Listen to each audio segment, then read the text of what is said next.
যমুনার উত্তাল স্রোতের বুকে সভ্যতার কোলাহল থেকে বহু দূরে লুকিয়ে আছে এক টুকরো নীরব পৃথিবী, প্রজাপতির চর। এখানে নেই শহরের উঁচু অট্টালিকা, নেই ব্যস্ত সড়কের শব্দ। চরের শিশুরা ধরেছে একটি ঘুঘু পাখি। ঘুঘু পাখি ওরা দুজন খাবার দিচ্ছে, আর হচ্ছে একদম ছোট। তোমরা এটা ছেড়ে দিবা নাকি? হ্যাঁ, পালবা? ছেড়ে দিও। এটা তো হচ্ছে পশু, এই পাখি, এটা তো এভাবে ধরে রাখা যায় না। এটা তো ছেড়ে দিলে ভালো হয়, ও ওর মতো করে উড়ে বেড়াবে। হ্যাঁ, ছেড়ে দিলে ভালো হয় না? ওর মতো করে ঘুরবে ফিরবে। চরে ঘুরতে ঘুরতে দুই ছোট ভাইয়ের সাথে দেখা হলো, নাজিম আর হচ্ছে ইসমাইল। তোমরা তো স্কুলে পড়াশোনা করো, তাই না? বিষয় হচ্ছে তোমরা যে একটা ঘুঘু পাখি ধরছো, হ্যাঁ, এটা কিন্তু আমাদের প্রাকৃতিক সম্পদ। এটা আমাদের পরিবেশের ভারসাম্য বজায় রাখতে সহযোগিতা করে এবং আমাদের পরিবেশকে কিন্তু অনেক সুন্দর রাখে। যখন ঘুঘু পাখি উড়ে যায়, আবার ডিম দেয়, বাচ্চাই করে, এটা আস্তে আস্তে হইতেছে। তবে কিছু অসাধু মানুষ আছে যারা এই ঘুঘু পাখি কী করে ধরে ফেলে বিক্রি করে কিংবা জবাই করে খায়। এটা আসলে ঠিক না, এটা আমাদের পরিবেশের জন্য অনেক ক্ষতিকর। তো তোমরা যে ঘুঘু পাখিটি ধরছো, সেটা তোমরা বাসায় গিয়ে অর্থাৎ বাড়িতে গিয়ে ছেড়ে দিবা, ঠিক আছে? নদী তীরবর্তী চরাঞ্চলগুলোতে প্রবেশ করতে না করতেই দেখা মিলবে চরের সংগ্রামী মানুষদের জীবনচিত্র। নিজেদের উৎপাদিত কাঁচামরিচ ঘোড়ায় গাড়ি করে নিয়ে এসেছে ঘাটে, নিয়ে যাবে ওপারের কোনো এক বাজারে। মনের ইতিহাস। এই যে সামনে যমুনার নালা, এখানেই গত বছর 100-র উপরে বাড়িঘর বিলীন হয়ে গেছে। এখন শীতকাল, এখন নদীতে পানি শুকিয়ে গেছে, কিন্তু যখন বর্ষা হবে তখন আবারও উত্তাল হয়ে উঠবে যমুনা নদী। যমুনার পাড়ে লক্ষাধিক মানুষের বসবাস, তার ধারাবাহিকতায় এই প্রজাপতির চরের মানুষগুলো। আমি যদি একটু পাশে দেখাই, এই যে বসতবাড়ির ঠিক পাশেই নদী আর বসতবাড়ি মিলেমিশে একাকার। আবারও বর্ষা আসবে, সেই বর্ষা মৌসুমে এই বাড়িটি টিকবে কিনা আমরা বলতে পারি না। তবে নদী ভাঙনের ইতিহাস পর্যালোচনা করলে বলা যায় এই বাড়িটি হয়তোবা বর্ষায় টিকবে না। নদী ভাঙন কবলিত এই মানুষগুলো কতটা দুঃখ আর দুর্দশায় জর্জরিত তা আসলে এই চিত্রটি দেখলেই বোঝা যায়।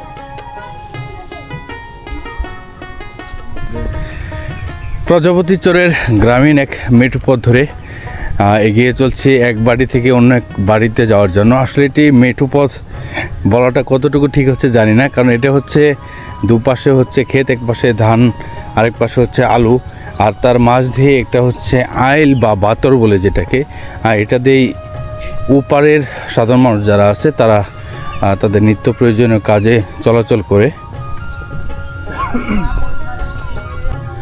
আমরা এগিয়ে চলার চেষ্টা করছি এই জনপদের আরও একটি বসত বাড়ির ভেতরে প্রবেশ করার জন্য। এই বসত বাড়িতে ঢোকার একমাত্র রাস্তা হচ্ছে এই ক্ষেতের আইল বা বাতর, যেখানে এক পাশে হচ্ছে মরিচের ক্ষেত আর এক পাশে হচ্ছে ভুট্টার ক্ষেত, আর তার মাঝখান দিয়ে একটি বাড়িতে যাওয়ার রাস্তা, যেটাকে আইল বা বাতর বলে থাকে। আমরা এখন অবস্থান করছি যমুনা নদীর একদম তীরবর্তী জামালপুর জেলার ইসলামপুর উপজেলার প্রজাপতি চরে। আজকে আমি তুলে ধরার চেষ্টা করব এই জনপদের মানুষদের জীবনচিত্র, সেই সাথে এই জনপদের মানুষ কতটা দুঃখ দুর্দশার মধ্য দিয়ে তাদের জীবনকে চালিয়ে নিচ্ছে সেটিও। আপনাদের বাড়ি এখান থেকে কত দূরে? নতুন বাড়ি করতেছেন নাকি? টিনের টুই বলেন এটা রে, টুই নিয়ে যাইতেছেন? পিচি তো মাদ্রাসায় পড়ে, হ্যাঁ, একসাথে আসলাম। গ্রামীণ জনপদ আসলে কতটা সুন্দর সেটা হয়তো বা এই প্রজাপতি চরে না আসলে বুঝতেই পারতাম না। দেখেন, এই পাশে হচ্ছে আলু চাষ হয়েছে আর এই পাশে হচ্ছে ধান, আর তার সামনে এটা হচ্ছে মরিচের ডাল, আর তার উপর হচ্ছে ভুট্টা চাষ হয়েছে, আর তার মাঝখানে একটা মানে কি টিন, তারপর হচ্ছে শোলাতে নির্মিত একটি বসতি। আসলে এক কথায় অসাধারণ। আমরা এখন ওই বাড়িতে যাওয়ার চেষ্টা করব, সেখানে গিয়ে আপনাদেরকে দেখানোর চেষ্টা করব। আজ আমাদের যাওয়ার পালা যমুনার দুর্গম এক চর প্রজাপতির চর। আমায় ভাষাইলি রে, আমায় ডুবাইলি রে, অকুল দরিয়ার বুঝি কুল নাই রে, কুল নাই কিনার নাই, নাই গো দরিয়ার পানি,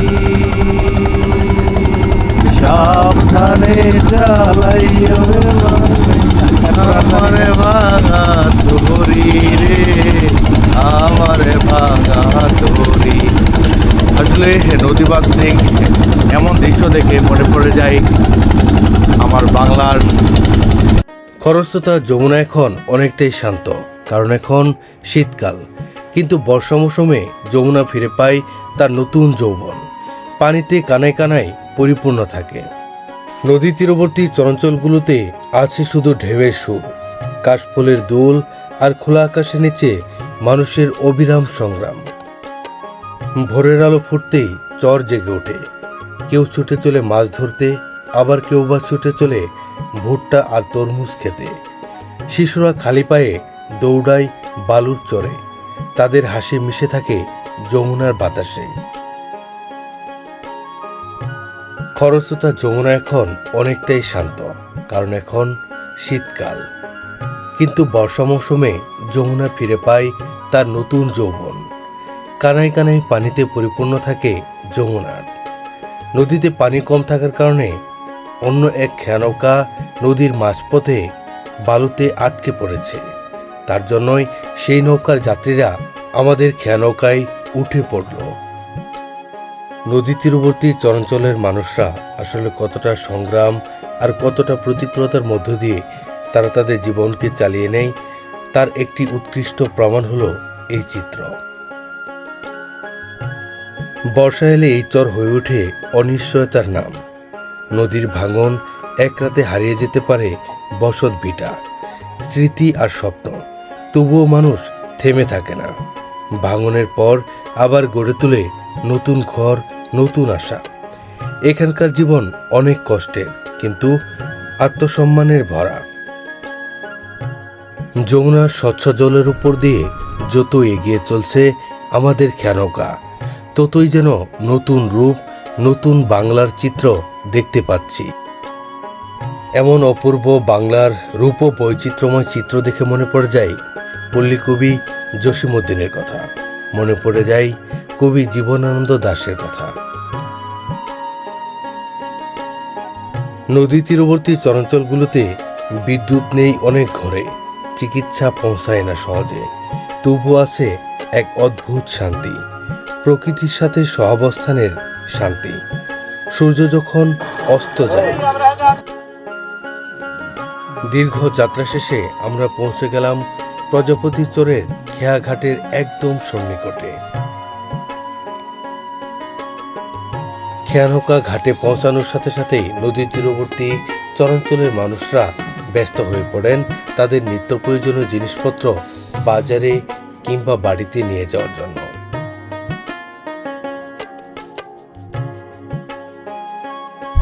অল্প একটু দূরেই যমুনা নদী, আবারও কখন বা ভাঙনের কবলে পড়বে আমরা কেউ বলতে পারি না।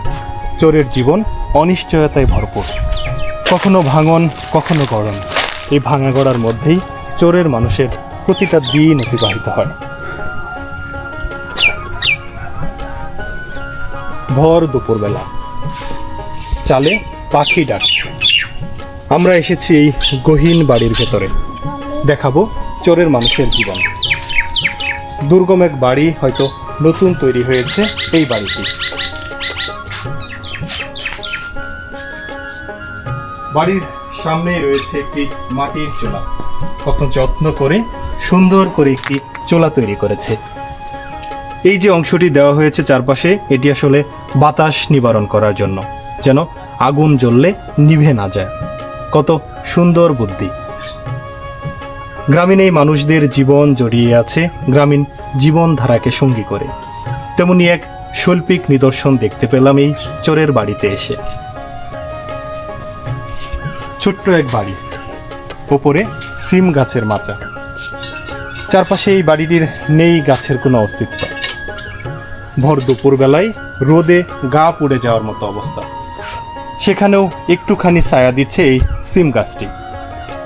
এখান থেকে বাজারঘাট বেশ কিছুটা দূরে, তাই তো এই মানুষগুলোকে ছোট্ট প্রয়োজনেও যেতে হয় ওপারের ঘাটে, প্রায় 1.5 ঘন্টার নৌকা পথ। তাই তো বাড়ির চারপাশেই নিত্য প্রয়োজনীয় জিনিসপত্র আবাদ করে চোরের এই মানুষেরা, সেটি দিয়ে তাদের সাধারণ কিছু চাহিদা পূরণ হয়। কিন্তু বিশেষ চাহিদায় এই মানুষগুলোকে যেতে হয় ওপারের গুঠাইল ঘাটে। ভর দুপুরবেলা চালের উপর 2টি শালিক পাখি ডাকাটাকি করছে ভীষণভাবে। নিচ থেকে উপভোগ করছিলাম সেই পাখির ডাক। গ্রামীণ জীবনধারায় এসে এই জিনিসগুলো সত্যিই আমাদের মুগ্ধ করে। প্রবেশ করলাম সেই বসত বাড়ির ভেতরে। এই যে ঘর, চারপাশে নেই কোনো জানালা, উপরে টিনের চাল, কোনো সিলিংও নেই। অত্যাধিক গরমে এই মানুষগুলো কিভাবে এখানে টিকে থাকে একবার চিন্তা করুন। খুবই সাধারণ জীবন। এই পাশে ছোট্ট একটি বাঁশ টানানো, যেখানে আলনা হিসেবে ব্যবহার হচ্ছে বাঁশটি। আর এই যে একটু দেখাই, ঘরের ঠিক মাঝখানে একটি ঘুঘু পাখির খাঁচা।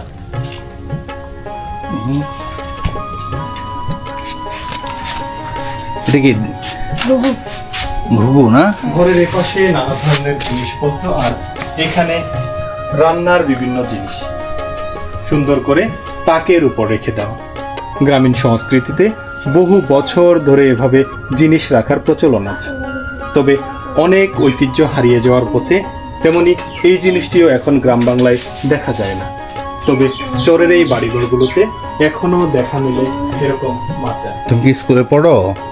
মাছের স্কুলে পড়ো না, এমনি মাদ্রাসায় যাও নাই? দুপুরের খাবারের জন্য হ্যাঁ, কৃষক কিষানি রান্না করে রেখেছে। মাদ্রাসা থেকে আসলা? মাদ্রাসায় কি নুরানি মাদ্রাসায়? কোন ক্লাসে এবার? কৃষক কিষানি ক্লাস 1-এ। আচ্ছা আচ্ছা। এখানে একটি ব্যতিক্রমী জিনিস, যেটা হচ্ছে চরাঞ্চলগুলোতে গেলে পাওয়া যায় না মূলত। এখানে একটি কাঠের তক্তারি দেওয়া আছে, তার উপরে হচ্ছে বই রাখা রয়েছে। অর্থাৎ এই দুর্গম চরগুলোতে এখনও শিক্ষার যে কার্যক্রম চলমান রয়েছে, এটি তার এক উৎকৃষ্ট উদাহরণ বলা চলে। চর জীবনের সব থেকে কষ্টের যে বিষয়টি, তা হলো শিক্ষা ব্যবস্থা। দুর্গম এই চরাঞ্চলগুলোতে শিক্ষা ব্যবস্থা সেইভাবে নাই বললেই চলে। কোনো চরে মাত্র একটি প্রাথমিক বিদ্যালয়, কোনো চরে তো আবার তাও নেই। এই বিশাল একটা জনপদে একটি শিক্ষা প্রতিষ্ঠান, যেটি দিয়ে আসলে বিশাল চরের মানুষের চাহিদা কখনোই পূরণ করা সম্ভব নয়। তোমরা কি স্কুলে যাও বাবা? কোন ক্লাসে পড়ো? তুমি ক্লাস 1। তুমিও ক্লাস 1।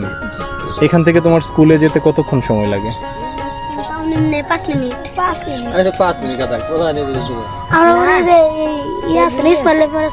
হ্যাঁ, প্রতিদিন স্কুলে যাও? আচ্ছা। ওরা যেটি বলছিল যে এখান থেকে তাদের স্কুলে যেতে 5 মিনিট সময় লাগে। আসলে ক্লাস 1-এ পড়া একটা বাচ্চা 5-10 মিনিট বা 30 মিনিটের হিসাবটা আসলে সেইভাবে জানে না। আমরা স্বচক্ষে যেটি দেখেছি, এই চোরের বাচ্চাদের স্কুলে যাওয়াটা সত্যিই দুর্বিষহ। তবুও কিছু বাচ্চা স্কুলে যায়, কেউ তো আবার কখনো স্কুলের দরজাতেই কখনো যায়নি। এভাবেই টিকে আছে চোরের মানুষজন। এটা কি ভাইয়ের দোকান নাকি এখানে? ও আচ্ছা আচ্ছা। এটা কি পুরি? আর এটা কি রাখা? এটা ও আচ্ছা, ডাউল আর পুরি, এটাই মনে হয় সবচেয়ে বেশি চলে। প্রতিদিনই কি এগুলাই চলে? কেমন মোটামুটি বাজারে দেখি একদমই দোকানপাট সব বন্ধ। আপনার বিকেলবেলা মানুষ হবে, সারাদিন বন্ধ। কাজ কাম করে মানুষ হয়তো বাজারে আসে বিকেলবেলা 4-5টা। প্রজাপতি চর আসতেই অনেকটা ক্ষুধা লেগে গেছিল, তাই বিশু ভাইয়ের ছোট্ট একটি হোটেলে আসছি। এখানে দিছে পুরি আর হচ্ছে এটা মুগ ডাল না, তো খুবই সুস্বাদু, অনেক ভালো লাগতেছে।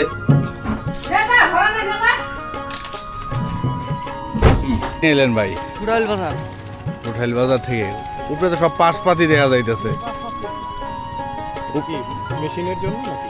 মাইকেরই দেখা যায় নাকি? ও না, পানির পাম্পের মনে হয় না? কত দূর যাবেন? বাজারে যাবেন। বাজারে কি দোকান আছে? আচ্ছা, দোকানের জন্য মাল কিনে নিয়ে আসলেন? বাজারটা কি প্রতিদিনই বসে? প্রতিদিনই বাজার। এখন গেলে কি খাবার? নিজের নিত্য প্রয়োজনীয় কিছু জিনিসপত্র নিয়ে ফিরছেন নিজের বাজারের দোকানের দিকে। খরস্রোতা যমুনা নদী তীরবর্তী প্রজাপতি চরের বাজার। এই বাজারে সকাল হতে দুপুর পর্যন্ত একদম জনশূন্য থাকলেও কিন্তু দেখা যায় যে বিকাল থেকে সন্ধ্যা পর্যন্ত লোকে লোকারণ্য থাকে এই বাজারটি। এখানে নিত্য প্রয়োজনীয় সব ধরনের জিনিসপত্র পাওয়া না গেলেও কেবলমাত্র টুকটাক যে ধরনের স্বাভাবিক জিনিসপত্র এই জিনিসগুলো এখানে পাওয়া যায়। যদি খাবারের মধ্যে ছোলা, পুরি বা পেঁয়াজু, জিলাপি এগুলো, এছাড়া নিজেদের এই চরাঞ্চলের মানুষদের উৎপাদিত যে শস্যগুলো রয়েছে, শাকসবজিগুলো রয়েছে, একদম অর্গানিক জিনিসগুলো এখানে বাজারে পাওয়া যায় বিকালবেলায়। সেই দোকানের খরিদ্দার, দোকানের বেচা কেনাও বেশ ভালো। এটি সহ মোট 2টি কাপড়ের দোকান রয়েছে এই গহীন চরের বাজারে। বিশাল জনগোষ্ঠীর মানুষের জন্য 2টা দোকান। এছাড়াও এই চরের মানুষেরা তাদের নিত্য প্রয়োজনে যেতে হয় ওপারের গুঠাইল ঘাটে। চরের এই মানুষের জীবন সত্যিই অনেক কঠিন। ঘোড়ার গাড়ি, গাড়িতে ভর্তি মরিচ। ভাই, কোথা থেকে আসলো এই গাড়িটা? ও পাশ থেকে। এই চরে কি মরিচ ভালো হয়? হ্যাঁ, মরিচ ভালো হয় না? এইভাবে যে ট্রিপ দিচ্ছেন, ট্রিপে আসলে কেমন থাকে দিন শেষে? তাই 5-700 থাকে সারা বছরই তো ট্রিপ থাকে। হ্যাঁ। এই মরিচগুলো কোথায় যাবে? হলিয়া। উলিয়া যাবে। উলিয়া থেকে আজকে হাট। হ্যাঁ, প্রতিদিন। আপনার ইয়েতে মরিচ নাকি? না, আচ্ছা আচ্ছা। না, আপনি কোথায় গেছিলেন? কাজের জন্য? আমি বাড়ির থেকে আস্তে আস্তে কাজে যেতেছি। আচ্ছা আচ্ছা, পানি দেবো। এইদিকে একটু ঘুরেন। হ্যাঁ, আচ্ছা। পানি মানে দেবো। খেতে কাজ করার জন্য যাইতেছেন? পানি দেবো। আচ্ছা আচ্ছা। আপনার এখন আবাদি জায়গা জমিতে কি আবাদ করছেন এবার? আলু, মিষ্টি আলু। মিষ্টি আলু। জি। এছাড়া মানে কি ধরনের ফসল আপনাদের এই চরে হয়? মেলা ধরনের ফসল হয়। মরিচ, মিষ্টি আলু, ভুট্টা, গম, তাই না? গম, চিনা, বাদাম, পেঁয়াজ। আপনাদের এই চরটার মোটামুটি বয়স কেমন হবে? চট্টার পাশ 20-22। 20-22 বছর। আমরা যতটুকু শুনলাম যে চরের ওই পাশটা ভেঙে গেছে। ভেঙে গেছে, ওই মানুষগুলো পরবর্তীতে কোথায় গেছে? জায়গায় জায়গায় গেছে। বিভিন্ন জায়গায় চলে গেছে। এই যে দুর্গম চরে আছেন, আমরা ওপারের ঘাট থেকে আসলাম। এখন নদী তো প্রায় শুকিয়ে গেছে। হ্যাঁ, তো আর নদী- কিছুদিন পর আর নৌকায় যাওয়ার নাই কোনো ধরা সুযোগ যায়, নাই। এটা যাওয়া যায়। তখন আসলে আপনাদের উপায়টা কি থাকবে? নৌকাতে চলাফেরা করি আমরা। দামি ফসল, সেই ফসলটা দামি ফসল। একটা সময় তো যমুনায় প্রচুর মাছ পাওয়া যায়। এখন কি মাছের সংখ্যা কমে গেছে? মাছের সময় কম, এখন মাছ হয় না আসলে। ওইভাবে মাছ পাওয়া যায় না। তারপরেও কি ধরনের মাছগুলো এখনো ধরা পড়ে যমুনায়? বিরাট ধরনের মাছই ধরা পড়ে, ছোট বড় সব। ছোট বড় সব। এগুলো বিক্রি হয় কোথায়? ওটাই উঠাইল ঘাটে বিক্রি হয়। না, সারা রাত মাছ ধরার পর সকালবেলা ঘাটে বিক্রি হয়। 12টা পর্যন্ত।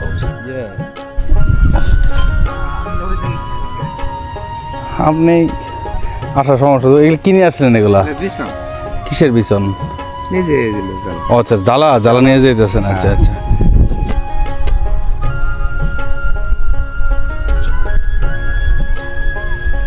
প্রজাপতির চর, নামটা যত সুন্দর, চরটা যেন তার থেকেও সুন্দর। গ্রামীণ এক জনপদ। ওপাশে পাড়ি দিয়েছি যমুনা নদী। চারপাশে নদী বেষ্টিত এক জনপদ এই প্রজাপতির চর। একদম গ্রামীণ জীবনধারা। গ্রামীণ জীবনধারার সমস্ত উপসর্গ বহন করছে এই চরটি। বাড়ির একটি উঠান, উঠানে খড়ের গাদা, আর ঠিক তার পাশেই আউরি ঘর। আউরি ঘরের নিচে গবাদি পশু।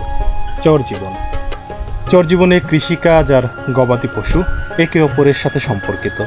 তাই তো প্রতিটা চরের মানুষই আবাদ মৌসুমের পাশাপাশি গবাদি পশু লালন পালন করে। খুব সুন্দর সাজানো গোছানো এক চরের বাড়ি। চাচার বাড়িটা তো একদম নদীর পাড়ে। হ্যাঁ, নদীর কাছার উপরে। এই যে যমুনার পাড়ে বাড়ি, হ্যাঁ। একদমই যদি আমরা একটু দেখাই, এটাই যমুনা নদী। এখন হয়তো শুকিয়ে গেছে, কিন্তু বর্ষাকালে পানিতে টইটুম্বুর থাকবে এই নদী। আর নদীর একদম পাড়ে মানুষের বসতি। সামনের বর্ষা সিজনে এই বাড়িটি টিকবে কিনা সেটি আসলে আল্লাহ ভালো জানে, কিন্তু স্বাভাবিকভাবেই এই বাড়িটি ঝুঁকির মধ্যে রয়েছে। আমরা যদি একটু কথা বলি স্থানীয় বাসিন্দার সাথে। কাকা, একদম তো নদীর পাড়ে। নদীর পাড়ে আমরা যতটুকু জানি গত বছরও তো এই নদীতে এখানে বাড়ি ঘর ছিল। বাড়ি করছে। আসলে এই যে নদীর পাড়ে জীবনযাপন সবকিছু মিলিয়ে কেমন আছেন? এখন এরপর আল্লাহ পাক যেভাবে রাখছে এটাই হাজার শুকর, ভালো আছি। হাজার শুকরিয়া। এবার আসলে কি ধরনের ফসল আবাদ করছেন আপনি? ফসল তো এর মধ্যে আর কি ফসল না, এই সামান্য করে আল্লাহ মরিচ, আল্লাহ পেঁয়াজ এই আবাদ করছে, আর বাড়িতে কিছু গরু বাছুর আছে না। গরু বছর একবার ছাড়। সংসার মোটামুটি আবাদ মৌসুমের উপরেই নির্ভর করতেছে।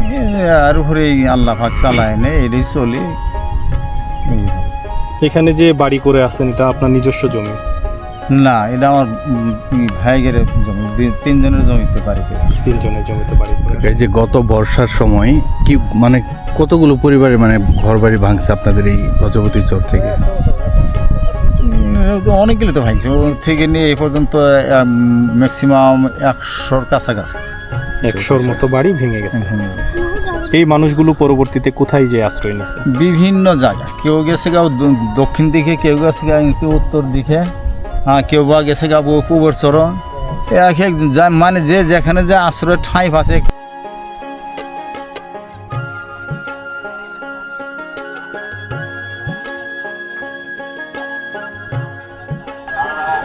ধন্যবাদ সকলকে পাশে থাকার জন্য।